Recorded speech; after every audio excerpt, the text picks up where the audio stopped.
Check two. Ya, oke. Baik. Puji Tuhan, senang kembali bisa berkumpul dengan Bapak Ibu Saudara yang dikasihi Tuhan, anak-anak yang sangat diberkati oleh Bapa. Katakan amin. Oh, puji Tuhan. Dan saya bersuka karena apa? Karena saya lihat bahwa seluruh wajah-wajah di sini penuh dengan sukacita. Puji Tuhan. Selamat datang Pak Anton. Ya, baik. Kita akan sama-sama dengar satu kebenaran firman Tuhan. Dengan tema kali ini adalah kasih karunia itu memulihkan anak. Jadi kasih karunia itu memulihkan anak. Yang amin cuma Pak Gembala aja. Jangan tegang, nyantai aja. Jadi kita tahu bahwa kita hidup semua karena kasih karunia. Katakan amin. Ya, itu sebabnya kita mau belajar tentang bahwa kasih karunia itu memulihkan anak. Kenapa anak perlu dipulihkan? Nah, karena memang keadaannya sudah mulai berubah. Kondisinya mulai berubah. Statusnya mulai berubah. Itu sebabnya perlu dipulihkan. Ya, kalau tadinya jadi anak kesayangan, tadinya luar biasa, tiba-tiba kemudian melarikan diri, akhirnya jadi anak yang terhilang. Itu statusnya berubah. Karena statusnya berubah, kondisinya berubah, situasinya berubah, maka perlu yang namanya pemulihan. Iya, halo? Boleh diterima dulu nggak apa-apa. Santai jadi teman-teman. Ya, terambil dari Lukas pasal 15 ayat 11 sampai 32. Kita sudah tahu bahwa ini adalah kisah tentang apa? Anak terhilang. Jadi kisah anak yang terhilang. Kita tahu bahwa anak yang terhilang ini adalah perumpamaan di mana Yesus sendiri yang mengajarkan ini supaya semua semakin tahu, semakin mengenal siapa Bapa kita. Ya, semakin benar-benar bisa menikmati kasih karunia dari Bapa kita. Ya, Lukas 15 ayat 11 sampai 32 itu menyatakan bahwa Tuhan itu adalah Bapa yang penuh dengan kasih karunia. Yang namanya penuh kasih karunia atau limpah kasih karunia, enggak pernah kekurangan yang namanya kasih. Ya, jadi berlimpah-limpah kasihnya. Justru bukan berlimpah murkanya atau amarahnya, tapi berlimpah-limpah kasihnya. Itu yang membuat kita harus semakin melihat bahwa wow, ternyata kita punya Bapa yang luar biasa. Yuk katakan sama-sama 2, 3, kita punya Bapa yang luar biasa. 2, 3, kita punya Bapa yang luar biasa. Ya, jadi dari kisah ini kita semua sudah lihat bahwa Bapa diibaratkan punya 2 orang anak. Ya, dari Lukas 15 ayat yang 11 dikatakan oleh Yesus berkata lagi, ada seorang mempunyai 2 anak laki-laki. Ya, tolong jangan dimatikan dulu. Jadi Yesus sendiri yang berkata ini. Artinya bahwa Yesus sendiri yang memberitakan kabar baik ini. Yang setuju katakan amin. Bukan orang lain. Yesus tidak menyuruh nabi-nabinya. Yesus tidak menyuruh hamba-hambanya. Tetapi Yesus sendiri berkata, ada seorang mempunyai 2 anak laki-laki. Ya, dinyatakan di situ ada 2 anak laki-laki. Namun seringkali cerita yang kita dengar bahwa anak bungsu itu hilang. Tapi anak sulung nggak hilang. Tetapi pada faktanya Yesus sudah sedang menggambarkan bahwa kedua anak laki-lakinya ini sesungguhnya hilang. Ya, sesungguhnya hilang. Yang satu hilang karena dia merasa bahwa aku lepas dari Bapa akan pergi saja, pasti aku bisa berdiri sendiri. Itu anak yang bungsu. Dia menyatakan bahwa aku pasti punya kekuatan, aku punya kuasa untuk bisa berdiri sendiri. Tetapi yang sulung justru ketika dia di tengah-tengah kelimpahan yang begitu luar biasa, justru dia tidak percaya bahwa dia sedang ada di dalam kelimpahan kasih karunia. Anak bungsu memang merasakan kelimpahan kasih karunia. Dia minta itu dan dia rasakan bahwa ketika aku keluar dari rumah, aku pasti bisa berdiri sendiri. Pasti aku tetap bisa survive. Tapi faktanya gak bisa sama sekali. Dua-duanya hilang. Memang anak pertama, anak kedua, anak sulung dan anak bungsu, kedua-duanya hilang kepercayaan. Hilang kasih yang begitu limpah, yang sebenarnya dia bisa nikmati dari seorang bapa yang luar biasa. Tetapi satu yang perlu diingat, Yesus memberikan perumpamaan ini, mengingatkan engkau dan aku. Walaupun misalnya satu saat engkau terhilang, tapi ingat, yang perlu diingat, kasih Bapa tetap tidak pernah hilang. Tepuk tangan dulu bagi Tuhan yang luar biasa. Kasihnya gak akan pernah hilang. Kasih Bapa tidak akan pernah berkurang. Kasih Bapa akan selalu limpah di dalam kehidupan anak-anaknya. Yaitu sebabnya kita cuma diajarin sama Yesus. Memang anak-anak terhilang, kehilangan kasih. Karena mereka tidak merasakan. Bukan karena kasihnya yang dikurangi, kasihnya sesungguhnya melimpah. Tetapi anak-anak yang tidak bisa merasakan kasih. Itu sebabnya dia merasakan kehilangan kasih. Tetapi Bapa tetap tidak pernah kehilangan kasih. Kasihnya akan selalu mengalir, bahkan selalu tersedia bagi siapa saja dan kapan saja. Bukan minum Coca-Cola, tapi menikmati kasihnya Bapa. Tepuk tangan dulu bagi Tuhan yang luar biasa. Kapan saja, di mana saja, kita bisa, sewaktu-waktu kita butuh kasih Bapa, kasih itu akan selalu tersedia bagimu dan bagiku. Dan juga bagi sebanyak-banyak orang, termasuk semua yang saat ini sedang mengikuti secara online. Ingat bahwa kasih Bapa tidak akan pernah berkurang dari hidup saudara. Kasihnya tetap limpah. Setiap pagi itu anugerahnya selalu baru setiap pagi.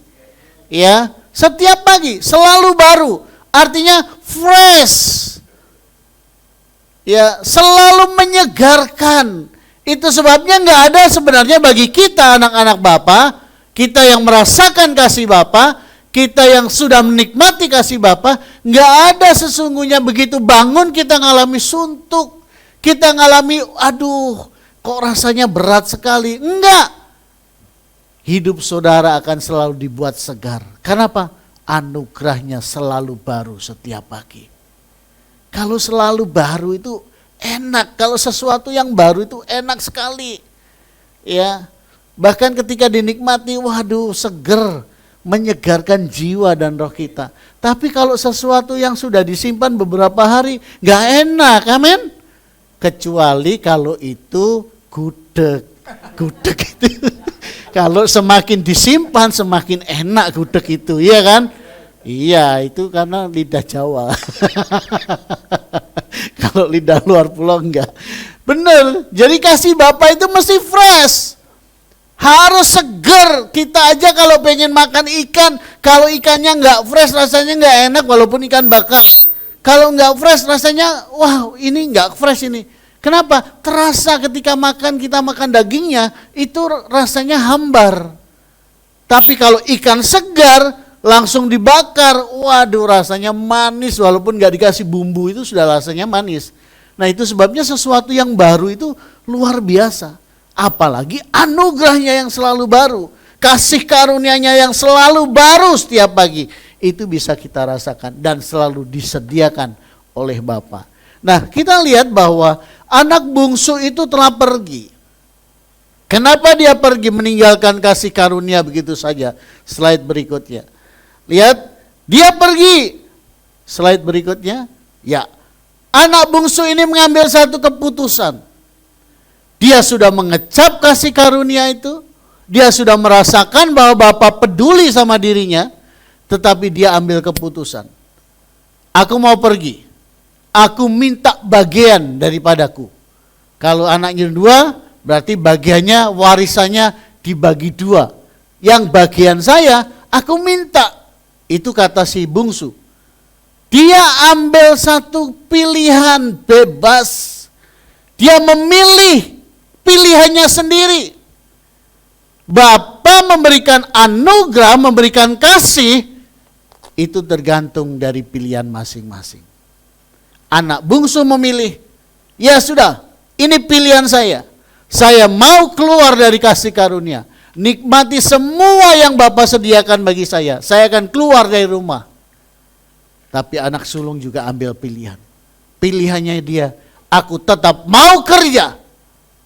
Dengan bergantung pada hukum yang sudah ada. Aku tetap mau kerjakan itu dengan kekuatanku. Dua-duanya memilih. Nah, anak bungsu ini memilih dengan meminta semua bagiannya, haknya. Dan Bapa tidak melarang. Bapa memberikan haknya, diberikan itu. Artinya bahwa anak bungsu ini sedang melakukan pemberontakan kepada orang tua. Orang tua belum meninggal sudah minta kewe. Iya kan? Ini enggak cengli nih. Jadi kalau ini ada di Surabaya, kalau misalnya ini keluarga saya, tak gentes sama saya. Iya kan? Ini enggak benar ini. Ini pikirannya rusak ini berarti. Orang tua belum mati minta bagian, minta warisan. Artinya dia pengen orang tuanya mati. Nah ini banyak kejadian ini, di dunia ini banyak kejadian. Ya bahkan orang tua masih cuman hanya masuk di ruang ICU, yang di luar yang sedang jaga lagi rame. Rame apa? Royoan kewi. Loh itu bener loh. Bener itu, yang di luar sudah langsung, ayo gimana? Coba ke notaris. Nek papa no apa-apa. Nek tiba-tiba papa dipanggil Tuhan pulang ke rumah surga, ke rumah Bapa di surga. Ayo apa nek gak anak notaris sih? Ayo nang ke notaris. Lagi ini kan berarti anak-anak yang durhaka, pemberontak. Memberontak kepada bapaknya. Bapaknya yang sehat, seger buger, tapi anaknya minta papanya cepat mati. Kalau mati dapat bagian. Ini anak durhaka. Dan dia ambil pilihan itu. Jadi anak bungsu ini ambil pilihan itu karena dia siap terima. Terima apa? Nah, sesuai dengan hukum Taurat, bahwa kalau anak durhaka itu ada hukumnya. Hukumnya namanya ini kesasah. Pemutusan hubungan. Yuk katakan sama-sama 2, 3. Kesasah. Kesasah itu artinya pemutusan hubungan. Jadi kalau ada anak durhaka, kalau ada anak pemberontak kepada orang tua, maka hukum Taurat menyatakan anak itu harus masuk ke satu upacara khusus.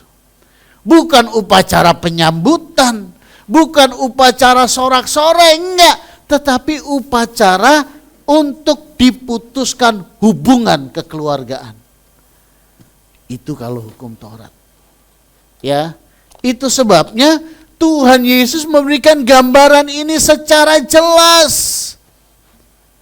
Jadi anak sulung sudah mengikuti hukum, hidup sesuai dengan hukum Taurat, dengan berupaya dengan kekuatannya sendiri, tidak mengandalkan kasih karunia Bapa, anak bungsu ikut-ikut.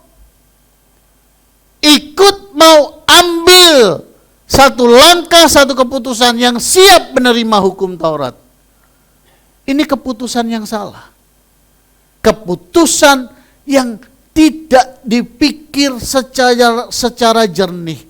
Satu keputusan yang bukan didasarkan pada anugerah Bapa yang begitu besar, tetapi keputusan yang didasarkan atas keputusan daging.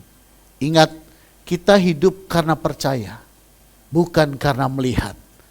Anak bungsu ini hidup karena percaya, karena melihat. Dia melihat, wow, nanti kalau di luar sana dengan situasi yang luar biasa, saya punya kekayaan yang banyak, saya pasti dihormati, saya pasti dihargai. Benar, tapi cuman sesaat.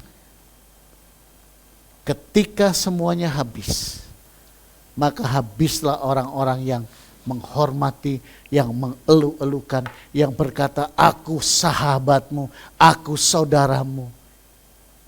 Orang bisa katakan gini, aku sahabatmu, aku saudaramu.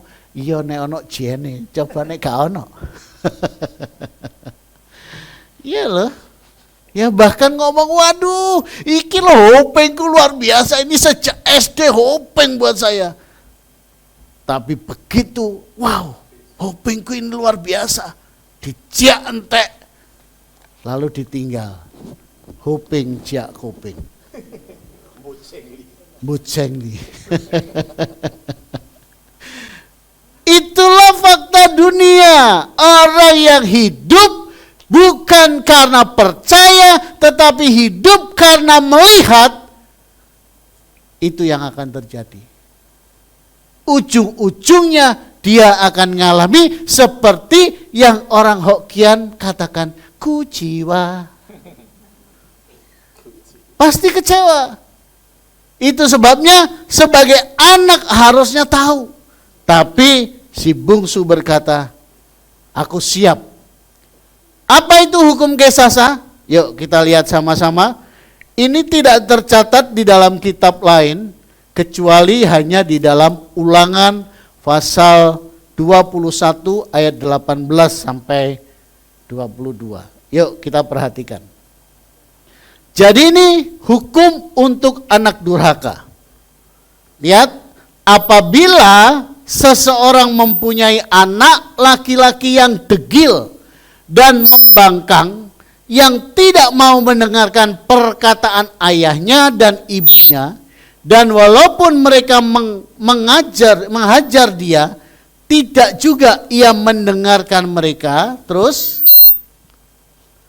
maka haruslah ayahnya dan ibunya memegang dia dan membawa dia keluar kepada para tua-tua kotanya di pintu gerbang tempat kediamannya. Jadi hukum Taurat mengajarkan kalau ada anak yang durhaka, anak yang membangkang, anak yang degil, anak yang keras hati, gak mau dengar-dengaran suara orang tuanya, itu ada hukumnya. Orang tua harus membawa dia, serahkan kepada tua-tua kota, lalu dibawa di depan pintu gerbang. Untuk diapakan di pintu gerbang? Lanjut. Ya, ayat 20. Dan harus berkata kepada para tua kotanya, anak kami ini degil dan membangkang. Ia tidak mau mendengarkan perkataan kami.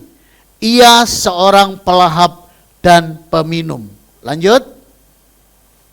Maka haruslah semua orang sekotanya melempari anak itu dengan batu sehingga ia mati. Jadi kalau ada anak yang membangkang, anak yang durhaka, anak yang bandel, anak pemberontak, maka orang tua kalau sudah jengkel, aku jengkel, Masya Allah, sudah sampai begitu, anak dikandani gak nurut, itu langsung bisa dipegang, bawa ke tua-tua, di depan pintu gerbang, inilah anak pembangkang, inilah anak pemberontak.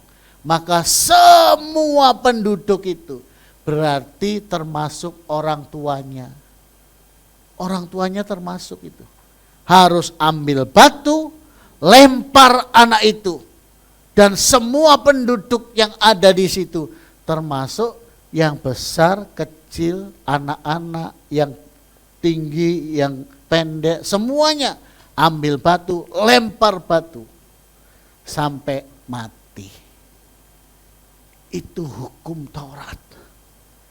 Hukum yang sudah ditulis oleh Musa. Dan itu sangat berat. Ini nggak pernah disingkapkan. Dan ini benar-benar disingkapkan buat saudara dan saya. Karena saudara dan saya dikasihi oleh Tuhan. Amin. Tepuk tangan dulu bagi Tuhan yang luar biasa. Jadi harus dirajam dengan batu oleh seluruh penduduk kota itu. Ya, kalau misalnya itu anak itu di Surabaya, nah lalu ditaruh di pintu gerbang kota.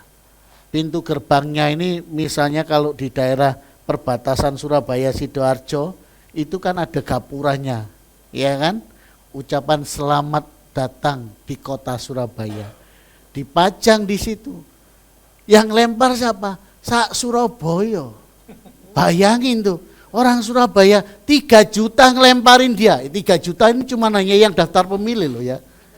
Belum daftar yang anak-anak loh. Belum loh. Itu 3 juta yang daftar pemilih. Dilempari wong 3 juta. Apa gak mampu sare iki? Iya kan? Isak bener-bener selek temenan iki. Ya. Nah, jadi saya bisa bayangkan, waduh, betapa beratnya hukuman itu. Tetapi Bapak Saudara, Bapak saya, itu Bapak yang penuh dengan kasih karunia. Bapak dari si bungsu ini tidak ingin menyerahkan anaknya ini kepada tua-tua. Itu sebabnya Bapak selalu nunggu kalau kapan anak itu mulai kelihatan, maka bapaknya akan berusaha melindunginya supaya tidak terkena hukuman kesasa. Supaya tidak kena upacara kesasa. Ini upacara yang mengerikan. Ya, upacara yang menakutkan. Dikatakan demikianlah harus kau hapuskan yang jahat itu dari tengah-tengahmu dan seluruh orang Israel akan mendengar dan menjadi takut. Kalau anaknya sudah mati, itu artinya putus hubungan. Kalau belum mati, putus atau enggak? Enggak, masih ada. Itu sebabnya diputuskan hubungan dengan cara anaknya yang durhaka harus mati supaya putus hubungan. Ya. Nah, kita lihat bahwa anak bungsu itu sudah mulai masuk di titik yang terendah. Lihat, next. Dia sudah masuk di titik terendah. Di dalam Lukas 15 ayat 17 dikatakan, lalu ia menyadari keadaannya. Katanya, betapa banyaknya orang upahan Bapakku yang berlimpah-limpah makanannya, tetapi aku di sini mati kelaparan. Dia benar-benar baru sadar ketika apa? Sudah jatuh miskin. Kalau pepatah Indonesia mengatakan sudah jatuh tertimpa tangga. Tertimpa tangga digigit anjing. Anjingnya anjing gila. Ya. Wis wede pokoknya soro nemen. Ya kan? Ini sudah jatuh tertimpa tangga, anjingnya anjing gila. Lari gigit yang gila. Ya itu tadi. Jadi dia sudah baru nyadari, loh, di rumah Bapakku ternyata banyak juga anugerah. Orang-orang upahan saja terima anugerahnya. Aku mau jadi orang upahan. Ini pemikiran yang salah. Dia sudah kehilangan status. Dia merasa bahwa statusku habis. Itu sebabnya dia sempat katakan, aku mau jadi orang upahan Bapakku.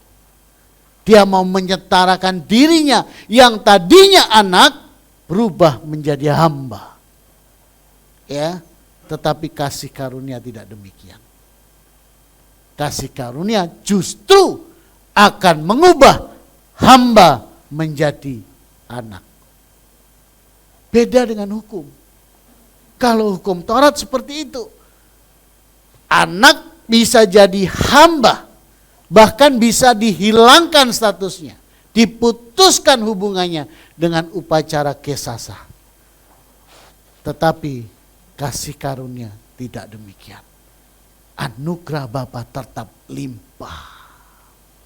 Anugerah Bapa tetap limpah.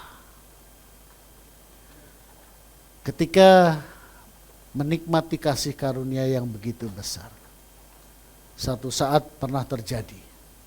Anak saya punya anak perempuan cuma satu, ya, memang dipercayakan cuma satu. Nah saat itu apa yang terjadi? Dia punya pacar.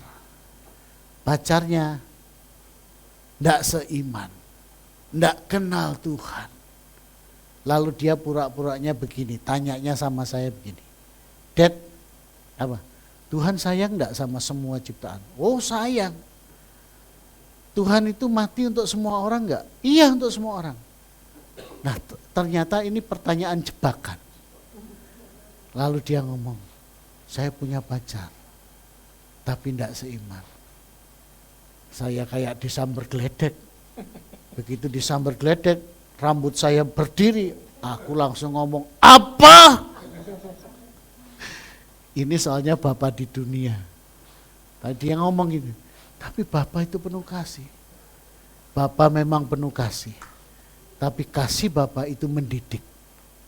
Kamu kalau bisa bawa anak itu terima Yesus, boleh. Dan percaya Yesus, boleh. Dan hidup karena anugerah Tuhan, boleh. Kalau tidak bisa, ya tidak bisa. Kalau tidak bisa, ya tidak bisa. Sekali tidak bisa, ya nggak bisa. Dia cari macam-macam cara supaya diizinkan. Tapi saya sudah stempel merah, tidak. Ya kan? Waduh, Bapak ini kejam ini. Gak apa-apa, saya tugasnya cuma apa? Doa. Saya bilang Tuhan yang menentukan. Dia ini punya tulang rusuk. Dia tulang rusuknya siapa? Ketemukan itu Tuhan. Jangan orang-orang sembarangan yang bukan dari kehendakmu. Puji Tuhan, bisa batal. Dari orang yang cuman apa kabar, berubah. Jadi enggak apa kabar. Ganti, halo, Amit, loh kok dari apa kabar ganti orang Amit. Maksudnya Amit apa. Waduh saya jadi, nangkapnya lama ini.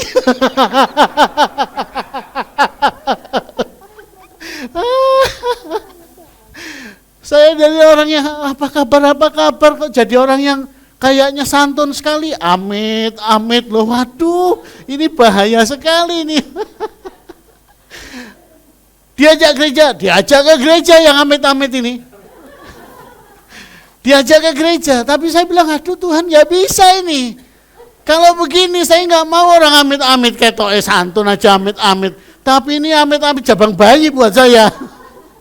Enggak Tuhan, saya minta lagi Tuhan caranya gimana? Tuhan sendiri yang, ya puji Tuhan, akhirnya bisa putus juga itu. Akhirnya bisa putus, ya karena waktu itu saya lihat statusnya, dikabari sama teman lihat statusnya Yesi, saya lihat, ketika saya melarang itu dia marah dengan muka yang merah gitu, dikasih emot yang muka merah, marah dia. Ya sudah, karena dia marah ya aku tetap doa aja. Doa, aku percaya bahwa kasih Tuhan itu terlalu berlimpah. Anugerah Tuhan itu selalu berlimpah. Saya cuma limpahi kasih-Mu Tuhan, limpahkan kasih-Mu. Puji Tuhan, akhirnya ternyata bisa ketemu lewat Facebook. Temenan lewat Facebook. Terus WA-an, gak pernah ketemu, gak pernah. Terus anaknya kapan ke sini? Nanti dia anak ke sini ada temanku yang mau datang. Loh siapa? Ini temanku. Temennya yang mana? Saya pikir ini teman dari Facebook. Loh ya ampun, ketemu nang Facebook. Iki apa iki ceritanya? Ya udah akhirnya ketemu datang ke rumah. Tanya dari mana? Oh saya dari Angkatan Laut, dari Marinir. Oh Marinir, ya sudah. Udah kenal lama? Udah 3 bulan Om. Oh ya sudah. Lewat apa? Ini lewat Facebook aja. Ini, oh sekarang baru ketemu. Iya ini baru ketemu. Ya sudah. Ya ada yang tanya seluruh keluarganya sampai semua detail. Ternyata anak Tuhan juga. Papa mamanya ngelayani juga. Ya sudah. Oke, jalan. Kalau memang Tuhan kehendaki kamu akan berjodoh, ya itu pasti dari Tuhan. Kalau enggak, ya enggak. Tapi puji Tuhan, ya akhirnya benar-benar berjodoh. Akhirnya jadi suaminya yang sekarang sampai punya anak 2. Itu karena anugerah. Saya bersyukur dari diketemukan sama orang yang halo apa kabar dengan orang yang amit-amit. Saya sudah berdoa minta Tuhan lepaskan itu dan dikasih benar-benar yang haleluya Pak, oh puji Tuhan, puji Tuhan. Saya sudah enggak haleluya jadi haleluya. Nah jadi anak bungsu itu sudah mengalami titik terendah. Ketika masanya dia mengalami titik yang terendah, gak bisa apa-apa. Dia baru ingat, dia harus mau jadi hamba. Tapi saya belajar dari ini, saya gak mau anak saya jadi hamba. Harus tetap jadi anak. Kalau Bapak Ibu Saudara punya anak, jangan izinkan dia jadi hamba. Tetap statusnya adalah anak. Sekali anak, tetap anak. Jadi Tuhan gak pernah merubah status saudara dan saya. Kita ini anak-anaknya. Ya. Nah sekarang jadi ketika dia ada titik terendah, sadar bahwa kasih Bapa begitu besar, dia sadarnya cuman gak sadar akan statusnya yang semula. Tapi sadar akan lihat statusnya yang bawahan. Dia pengen jadi hamba. Bagaimana dengan Bapa? Lihat Lukas 15 ayat yang ke-20. Maka bangkitlah ia dan pergi kepada bapaknya. Anak ini sudah sadar, pergi kepada bapaknya. Karena sadar tadi kasihnya Bapa lebih limpah. Tapi dia pergi kepada bapaknya untuk jadi apa tadi? Hamba, upahan. Tapi ingat, ketika ia masih jauh, anak itu masih jauh. Ayahnya telah melihatnya dari jauh. Jadi Bapak meninggalkan rumah, lihat gambar itu. Bapak ini meninggalkan rumahnya. Dia sedang menunggu di dekat pintu gerbang. Ya, kenapa harus ditunggu di dekat pintu gerbang? Supaya tidak ketahuan masyarakat duluan. Kalau ketemu dengan orang-orang hukum Taurat duluan, maka anak ini pasti harus mati di rajam batu. Tidak akan bisa masuk ke rumah, tapi harus di pintu gerbang kota, sudah dihadang. Bapaknya nunggu. Jadi ketika ia masih jauh, ayahnya telah melihatnya, lalu tergeraklah hatinya oleh belas kasihan. Ayahnya itu berlari mendapatkan dia, lalu merangkul dan mencium dia. Inilah kasih karunia. Kasih karunia itu akan melindungi. Kasih karunia itu melindungi anak. Supaya apa? Supaya tidak terkena hukum kesasa. Makanya bapaknya jauh dari rumah. Betul? Ini bapaknya jauh loh dari rumah. Rumahnya di sini. Ini bapaknya dari sini. Dekat dengan pintu gerbang. Begitu lihat langsung lari. Saya mau tanya, kalau orang-orang Timur Tengah budayanya pakaiannya seperti ini, lari bisa cepat? Keserimpet, betul. Saya aja lari sarungan ya keserimpet. Loh, saya 17 Agustus itu ngadakan lomba. Lomba apa? Sepak bola. Tapi pakai sarung. Bisa gak kamu? Lihat saya pakai sarung gini, melayu rono apa ini waduk, aku dewe yang tiba. Iya kan? Keserimpet, gak gampang loh lari pakai, coba gambarnya tadi. Saya mikir, wah ya bener ya. Ini ngomong-ngomong sama Pastor Januar, coba bisa lari gak? Oh gak bisa. Makanya bapaknya lari. Caranya lari gimana supaya cepat? Dicenceng ini. Itu bahasa mana? Jerman ya. Yang dicencing. Dicencing jadi. Itu dicencing lari, wah. Pokoknya jangan keduluan orang-orang yang berpegang pada hukum Taurat. Karena kota itu seluruhnya pegang hukum Taurat. Mereka adalah ahli-ahli Taurat. Tua-tua kota itu adalah ahli-ahli Taurat. Lihat anak ini beberapa tahun gak pulang compang-camping. Iya kalau pulangnya kayak orang yang wow sudah miliuner. Sudah benar-benar ini orang yang sukses. Bawa koper luar biasa. Tapi isinya sabun. Berarti sales ini. Ya tidak bisa kalau cuman gitu. Tapi kalau orang berlimpah-limpah baru disambut. Ini enggak, sudah pulang balik beberapa tahun enggak ada, pulang balik compang-camping. Wah ya pastilah. Itu sebabnya, apalagi bau babi tadi kan. Bau babi, bau tok karena dia enggak makan babi. Makan ampasnya babi aja enggak bisa loh. Dia makan ampasnya babi aja enggak boleh. Ya. Bersyukur kalau saudara enggak makan ampas babi, tapi makan babinya. Nah kita ini bersyukur. Bapak lari, angkat cenceng-cenceng, lari. Begitu tahu kedekat anaknya, didekap. Tujuannya apa didekap? Dilindungi. Tujuannya apa? Supaya tidak ketahuan orang-orang hukum Taurat. Dipeluk, diciumi. Bukan cuman ketemu pipi kanan, pipi kiri selesai. Enggak, ini dipeluk. Dipeluk gak dilepas-lepasin. Sampai dibawa masuk. Supaya tidak ketahuan oleh pemegang hukum Taurat. Tua-tua kota. Ahli-ahli Taurat. Sehingga anak itu terbebas dari hukum kesasa. Wow, luar biasa. Begitu besarnya kasih karunia Bapa bagi saudara dan saya. Tepuk tangan buat dia.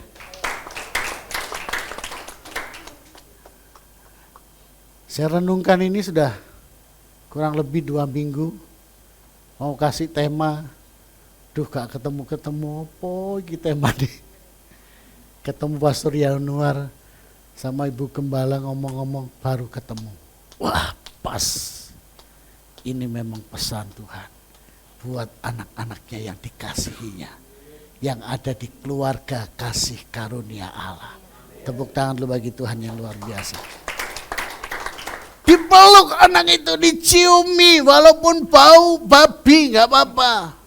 Karena bapaknya sudah biasa makan babi, bau babi enak aja. Ya kan? Nah, bawa pulang ke rumah. Apa yang terjadi? Ayat yang ke-22 dari Lukas 15. Pemulihan identitas. Lukas 15 ayat 22, tetapi ayah itu berkata kepada hamba-hambanya, lekaslah, bawa kemari jubah yang terbaik.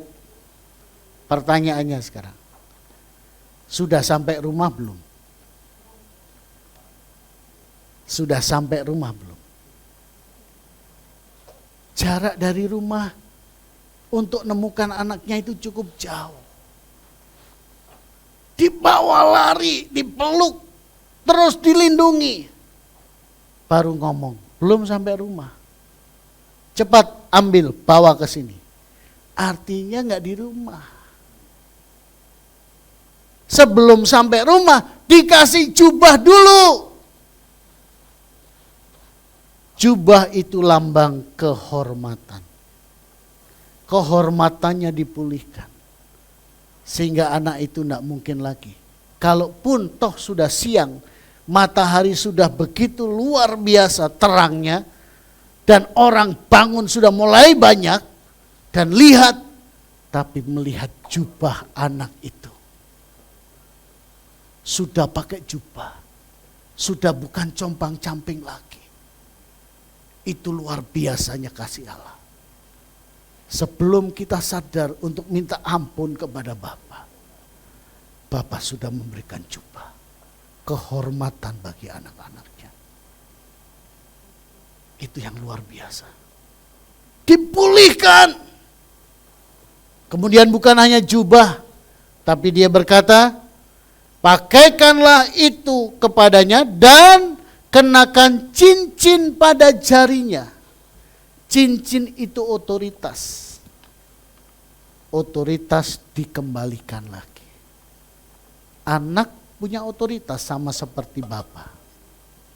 Kalau anak ngomong sama pembantunya, ngomong sama tadi orang-orang upahan bapaknya, punya kuasa enggak? Punya. Tinggal ngomong, Dek, ambilin minum 1 gelas. Diambilkan. Kenapa? Punya kuasa. Namanya anak majikan. Anak tuan. Tetap punya kuasa. Kuasanya dikembalikan. Dipulihkan. Terus yang ketiga, dan sepatu pada kakinya. Kasih sepatu. Apa sih sepatu? Sepatu ini lambang bahwa dia anak, bukan budak. Budak enggak pernah pakai sepatu. Budak nyeker, betul. Tapi walaupun budak nyeker, toh saudara lebih seneng ceker daripada sepatu. Ayo siapa yang enggak suka ceker? Saya ini paling suka ceker ayam ya. Digoreng suka, direbus juga suka, ya. Bahkan kalau kita lagi makan bubur Yamcha sama Pastor Gembala, waduh makan Yamcha, ceker nggak lupa itu ceker. Tapi lihat, Bapak bilang pakaikan sepatu, karena dia anak, dia bukan budak, nggak boleh nyeker. Ya, jadi perlu pakai sepatu. Berbeda dengan hukum Taurat. Kalau hukum Taurat, satu tempat yang kudus, maka nggak boleh ada kasut.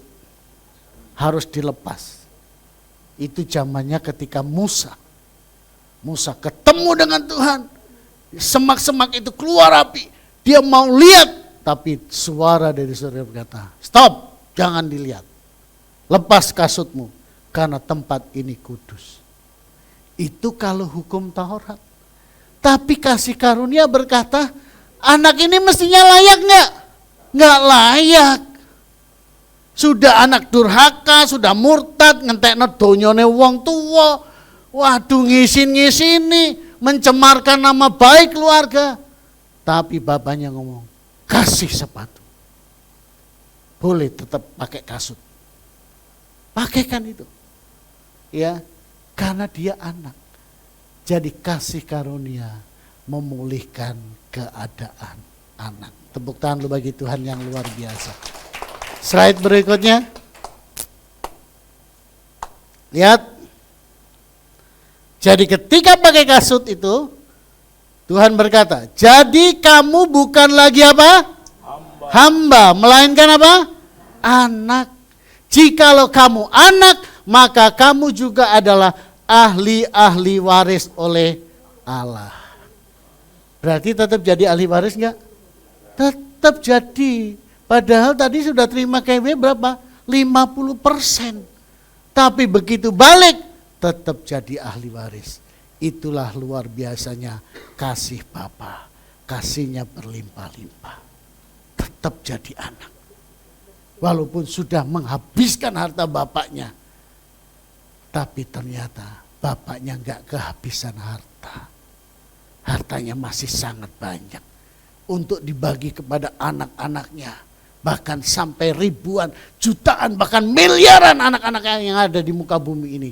Semua harta kekayaan Bapa masih cukup, lebih dari cukup buat setiap kita anak-anaknya. Tepuk tangan dulu bagi Tuhan yang luar biasa. Keluaran 3 ayat 5. Lalu ia berfirman, janganlah datang dekat-dekat, tanggalkanlah kasutmu dari kakimu, sebab tempat di mana engkau berdiri itu adalah tanah yang kudus. Ini bedanya. Ketika hukum Taurat berkata begini, harus lepaskan apa? Kasut. Tapi Bapa, hukum kasih karunia Allah menyatakan pakaikan sepatu. Bukan lagi kasut loh, sepatu. Ya, itu sebabnya luar biasa. Kasih Bapa memulihkan. Kasih karunia itu memulihkan anak. Anak benar-benar dipulihkan. Kalau yang namanya dipulihkan, itu enggak akan berbeda dengan yang lain. Dipulihkan statusnya, itu luar biasa. Kesimpulannya, Efesus 2 ayat 8. Sebab, yuk baca sama-sama, 2, 3.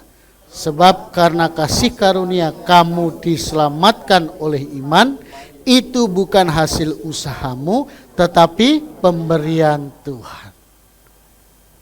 Jadi kasih karunia yang datang lebih dahulu untuk menyelamatkan anak yang terhilang. Bukan anaknya yang datang pada kasih karunia, enggak. Tapi kasih karunia nunggu-nunggu. Yang Yesus sampaikan ini hal yang luar biasa. Kenapa? Ada 3 perumpamaan di dalam Lukas 15. Yang pertama, dirham yang hilang. Kalau domba yang hilang. Domba yang hilang. Kalau dombanya yang hilang, maka dicari. Yang kedua, dirham yang hilang. Kalau dirham yang hilang, dirhamnya dicari. Tapi perumpamaan yang ketiga itu anak yang hilang. Anak yang hilang tidak dicari, tapi ditunggu. Ditunggu sampai kapan dia kembali. Kenapa ditunggu? Karena anak itu tadi punya apa? Free will, kehendak, memilih. Dia punya pilihan. Dan pilihan itu akan dilihat oleh Bapaknya. Engkau tetap mau ada di dalam kasih karunia atau justru di luar kasih karunia. Kalau di luar kasih karunia, jadi pengemis, jadi gelandangan, jadi tukang angon babi. Tapi kalau di dalam kasih karunia, jadi anak, punya wibawa, punya kemuliaan, dan juga punya kuasa. Itu pilihan. Ya. Jadi kesimpulan dari apa yang Tuhan Yesus ajarkan, kasih karunia itu memulihkan. 2, kasih karunia itu mendahului pertobatan. Tadi anak tadi sudah sadar, betul? Sadar kan? Nah, ketika dia sadar tapi dia mau bertobat. Bertobatnya untuk jadi apa? Hamba. Tapi bukan jadi anak. Tapi kasih karunia mendahului. Sebelum anak ngomong kepada Bapa, Bapa merangkul dulu. Memeluk dulu, menemukan dulu. Sebelum anak ngomong. Ketiga, kasih karunia itu membatalkan kesasah. Ini yang penting. Ya.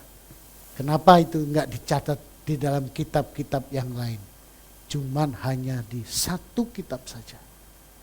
Karena supaya enggak banyak orang tahu bahwa hukum Taurat itu sesungguhnya jauh akan lebih membinasakan anak yang terhilang daripada memberikan kehidupan.